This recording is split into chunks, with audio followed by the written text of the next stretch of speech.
U.S. and Israel unleashed a massive joint strike on Iran. United States and Israel launched strikes on Iran. Iran's supreme leader, Ayatollah Ali Khamenei, Iran's supreme leader is dead. has been killed.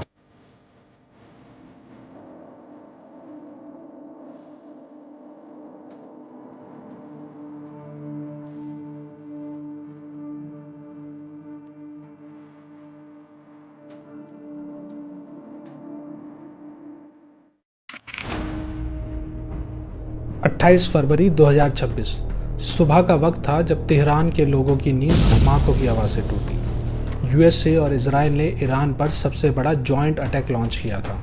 Missiles, fighter jet, drones हमले घंटों तक चले और जब धूल छटी तो पता चला ईरान के supreme leader Ayatollah Ali Khomeini मार दिए गए। सिर्फ खमीनी ही नहीं, defence minister, IRGC commander, national security council chief, कुछ ही पल में ईरान की पूरी टॉप लीडरशिप खत्म। ईरान ने रिटेलिएट किया, मिडल ईस्ट में US बेसिस पर मिसाइल्स दागे, पूरे रीजन में जंग छिड़ गई।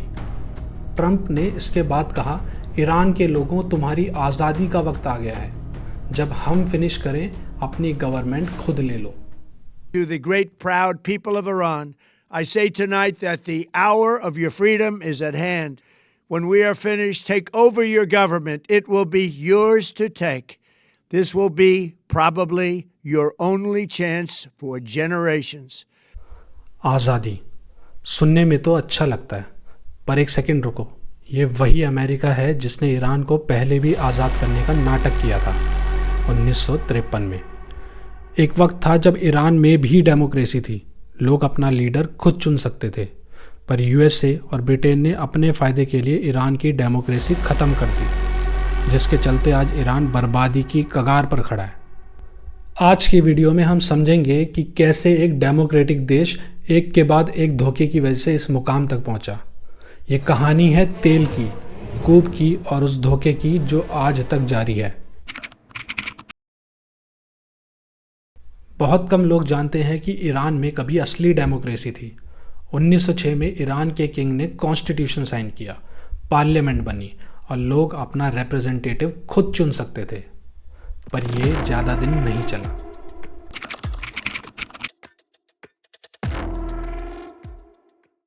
(1921) में रेजा खान, एक मिलिट्री ऑफिसर ने कूप करके पावर अपने हाथ में ले ली। कुछ हिस्टोरियंस मानते हैं कि इस कूप को ब्रिटेन ने सपोर्ट किया था। 1925 में पार्लियामेंट ने फॉर्मली उन्हें ईरान का शाह यानी किंग डिक्लेयर कर दिया।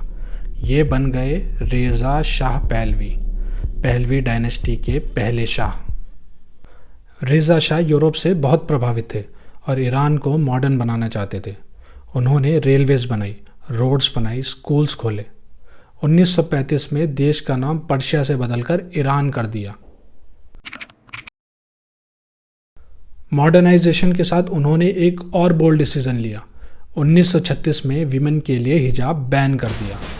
अब हिजाब पहनना इलीगल हो गया।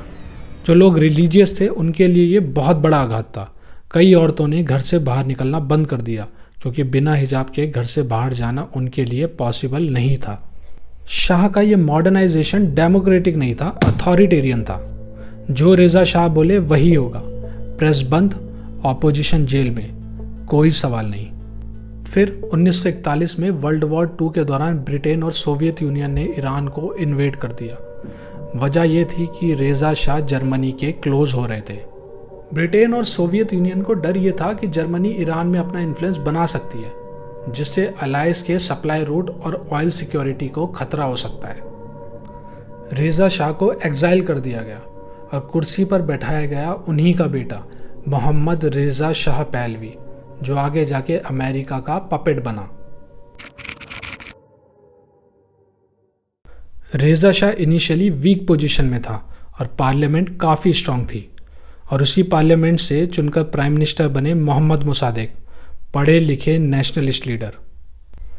उन्होंने एक ऐसा डिसीजन लिया जिसने पूरी दुनिया को हिला दिया, एंग्लो ईरानियन ऑयल कंपनी का नेशनलाइजेशन। माजरा ये था कि रेजा शाह के वक्त से एंग्लो ईरानियन ऑयल कंपनी, जो आज ब्रिटिश पेट्रोलियम है, उसको कॉन्ट्रैक्ट था कि वो ईरान की ज़मीन से ऑयल निकालेगी। पर डील ऐसी थी कि मैक्सिमम फ़ायदा ब्रिटेन को जाता था और ईरान को मिलती थी मामूली सी कीमत। बरसों से ये गुस्सा लोगों के दिल में सुलग रहा था। मोसादेक ने सोच लिया, ज़मीन हमारी, तेल हमारा, तो फ़ायदा भी हमारा ही होना चाहिए, और 1951 में उन्होंने ऑयल को नेशनलाइज कर ब्रिटिश कंपनी को बाहर कर दिया। ईरान की जनता के लिए मोसादेक एक नेशनल हीरो बन गए, पर ब्रिटेन को ये बहुत चुभा। ब्रिटेन ने ईरान पर सैंक्शंस लगाए, ऑयल बॉयकॉट किया, इंटरनेशनल कोर्ट में केस डाला, पर कुछ काम नहीं आया। तब ब्रिटेन अमेरिका के पास गया और इशू को ऑयल डिस्प्यूट से हटाकर कम्युनिस्ट थ्रेट बना दिया। कोल्ड वॉर का ज़माना था, यूएसए वर्सेस सोवियत यूनियन।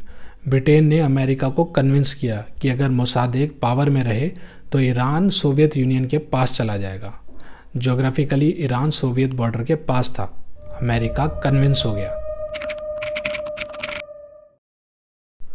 1953 में यूएस इंटेलिजेंस एजेंसी CIA और ब्रिटिश इंटेलिजेंस एजेंसी MI6 ने मिलकर ऑपरेशन एजेक्स प्लान किया। शाह ने सीक्रेटली एक डिक्री साइन की, मोसादेक को हटाओ। पहला अटैम्प्ट फेल हो गया। शाह घबरा कर देश छोड़कर भाग गया। फिर CIA ने प्लान मल्टी लेयर्ड किया। पहले प्रोपेगेंडा फैलाया, मोसादेक को कम्युनिस्ट और एंटी इस्लाम दिखाया, फेक आर्टिकल छपवाए, न्यूज़पेपर में झूठ भरा। फिर ब्राइबरी, पॉलिटिशियंस को पैसे दिए, आर्मी ऑफिसर्स को इन्फ्लुएंस किया, रिलीजियस लीडर्स को मोबिलाइज किया, सड़कों पर पेड मॉब्स उतारे, आर्टिफिशियल राइट्स कराए, ताकि ऐसा लगे कि देश जल रहा है और कोई संभाल नहीं रहा है। और फिर 19 अगस्त 1953 आर्मी ने गवर्नमेंट बिल्डिंग सीज कर ली। मोसादेक के घर पर अटैक हुआ। मोसादेक अरेस्ट कर लिए गए। शाह वापस आ गया। मोनार्की रीस्टोर हो गई। और फिर 1954 में नए ऑयल डील में यूएस कंपनीज को भी हिस्सा मिला। कूप के फायदे सीधा अमेरिका की झोली में आ गिरे। ये वही ब्रिटेन और अमेरिका हैं जो आज भी डेमोक्रेसी की दुहाई देते हैं। इन्होंने ही ईरान में डेमोक्रेटिकली इलेक्टेड प्राइम मिनिस्टर को सिर्फ तेल के लिए हटाया था। मोसादेक के जाने के बाद शाह फुल्ली पावरफुल हो गया, पार्लियामेंट वीक हो गई और डेमोक्रेसी सिर्फ कागजों पर रह गई। 1957 में शाह ने सावक बनाई, सीक्रेट पुलिस, जिसका काम था ऑपोजिशन को ट्रैक करना, क्रिटिक्स को अरेस्ट करना और शाह के खिलाफ बोलने वालों को कुचलना। ईरान कोल्ड वॉर में अमेरिका का क्लोजेस्ट अलाई बन गया।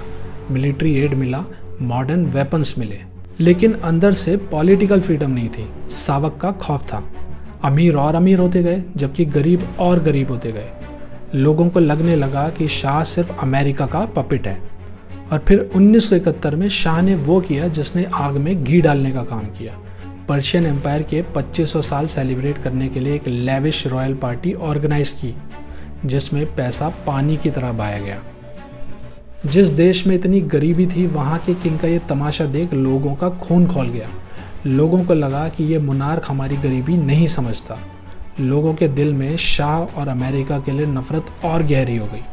अब आप समझ गए होंगे कि शाह का दौर कैसा था और क्यों लोगों के दिल में इतना गुस्सा था। पर इन सब का अंजाम क्या हुआ? 1979 में एक ऐसा तूफान आया जिसने पूरी दुनिया को हिलाकर रख दिया। Islamic revolution, Khomeini, hostage crisis, sanction और अब ओपन वॉर। पूरी कहानी समझेंगे पार्ट 2 में। जो देश आज ईरान को आज़ाद करने की बात करता है, उसी ने ईरान की डेमोक्रेसी ख़त्म की थी। क्या आपके हिसाब से यूएसए पर ट्रस्ट किया जा सकता है? कमेंट में बताओ। And do like, share and subscribe to our channel team थिंकवर्स।